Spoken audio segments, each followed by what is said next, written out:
Assalamualaikum warahmatullahi wabarakatuh. Alhamdulillah wassalatu wassalamu ala Rasulillah wa ala alihi wa sahbihi wa man wala, amma ba'd.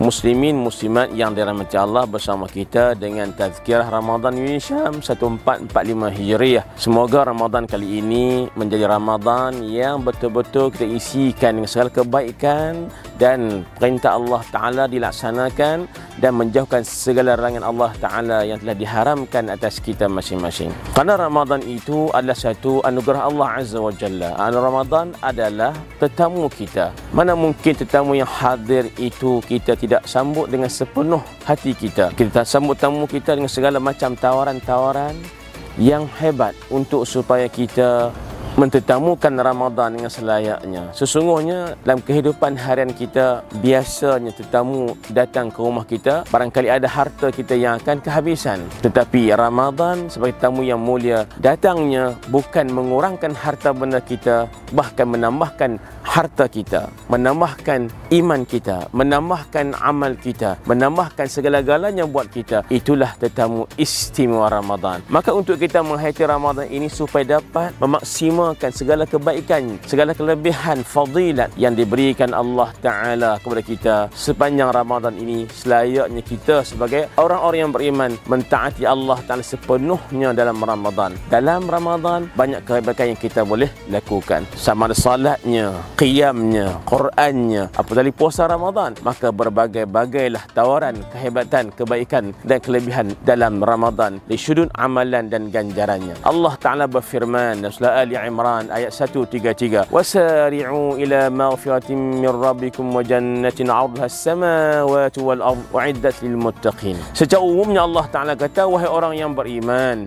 berlumba-lumbalah kamu, berbuat-buatlah kamu untuk mendapatkan keampunan dari Tuhan kamu dan juga syurga yang luasnya 7 petai langit dan bumi, dan syurga itu disediakan kepada orang-orang yang bertakwa. Bagaimana kaitan ayat ini dengan Ramadan? Kerana Allah Ta'ala mengatakan dalam Ramadan itu adanya puasa. Puasa itu diwajibkan atas orang yang beriman, dan puasa itu antara natijahnya, hikmahnya ialah untuk menjadi mukmin yang bertakwa. Mukmin yang bertakwa akan terhasil dengan Ramadan yang sempurna. Mukmin yang bertakwa tempatnya syurga Allah Azza wa Jalla. Namun untuk kita mendapat ketakwaan dengan Ramadan ini bukanlah ianya suatu benda yang enteng dan mudah begitu saja. Namun Allah tak permudahkan untuk kita mendapat natijah takwa Ramadan ini dengan pelbagai sudut yang kita boleh lihat. Sebagai tentu mukmin melihat dengan mata hati kita, bukan hanya dengan mata kasar kita. Orang yang berjaya dalam semua bidang lapangan, tabiatnya ialah buat persiapan sebelum tiba sesuatu,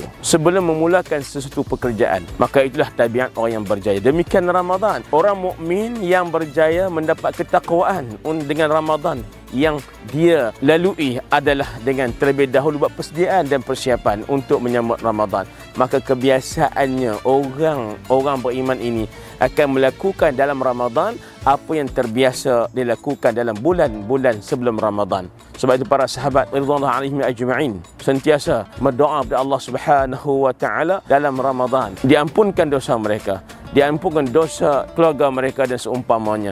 Demikian juga selepas Ramadan, mereka sentiasa berdoa supaya Allah Ta'ala sampaikan umur mereka bertemu Ramadan semula. Kenapa? Kerana kebaikan yang ada pada tamu Ramadan istimewa ini. Muslimin muslimat yang dirahmati Allah Subhanahu wa Ta'ala sekalian, isti'adad istiqbal Ramadan itu hendaklah kita pertamanya perbetulkan niat, ikhlas lakukan segala ibadat Ramadan kerana Allah Subhanahu wa Ta'ala, khusyuk, konsentrate kerana Allah Subhanahu wa Ta'ala. Kalau kita tidak mampu buat demikian sebelum Ramadan, barangkalinya segala ibadat dilakukan dalam Ramadan pun akan terkesan juga akibat kebiasaan kita ketika beribadat sebelum Ramadan. Sesiapa yang khusyuk amalannya ketika sebelum Ramadan, yakinlah bahawasanya dalam Ramadan pun ia akan khusyuk dalam segala amal ibadatnya. Maka Nabi sebut innamal a'malu binniyat, hanya sahaja setiap amal itu berdasarkan niat masing-masing. Yang keduanya, kita kena bersihkan diri kita, bersihkan akal kita, bersihkan segala harta benda kita untuk kita melaksanakan segala ibadat dalam Ramadan ini. Sesungguhnya jiwa yang bersih, akal yang bersih dan semuanya akan menjadi suatu bentuk mekanisme atau indikator yang cukup berguna untuk memaksimalkan kualiti dapatan Ramadan kita. Maka siapa yang sebelum Ramadan tidak mampu untuk menjaga perkara haram, sama ada haram dengan matanya, dengan telinganya, dengan lidahnya, dengan apa juga anggota yang Allah berikan pinjam kepadanya, maka demikianlah dia takkan mampu untuk mengelak semua perkara itu ketika Ramadan. Kerana apa? Kebiasaannya demikian.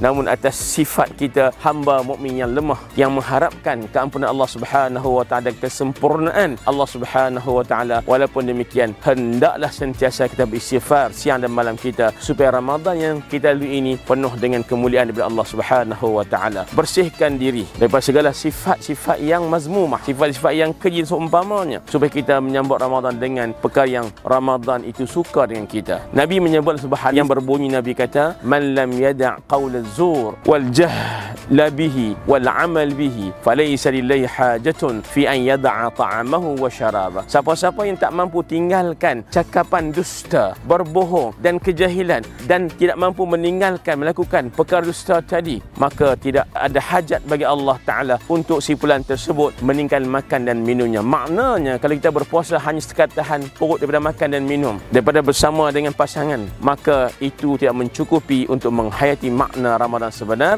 Kerana Ramadan itu bukan hanya kita tentuan melaksanakan ibadat fizikal, tapi mental, rohani kita, hati kita, dan juga segala anggota yang Allah berikan kepada kita daripada melakukan perkara yang dilarang oleh Allah Subhanahu wa taala. Kerana puasa itu imsak, menahankan diri, bukan hanya daripada perkara yang membatalkan puasa, tapi imsak juga menahan diri pada perkara yang boleh membatalkan pahala puasa. Rugi kita berpuasa namun tidak ada apa di akhirat untuk kita. Maka tuan-tuan sekalian, sekadar itu untuk tazkirah Ramadan Nisham pada kali ini. Semoga Allah Ta'ala anugerahkan Ramadan terbaik untuk kita kali ini, untuk kita memaksimalkan apa juga segala kebaikan yang ada. Semua kita mendapat rahmat Allah, keberkatan daripada Allah Ta'ala, keampunan, pelepasan daripada api neraka, dan kita masuk syurga Allah Azza wa Jalla dan dijauhkan daripada neraka Allah Azza wa Jalla. Amin. Wassalamualaikum warahmatullahi wabarakatuh.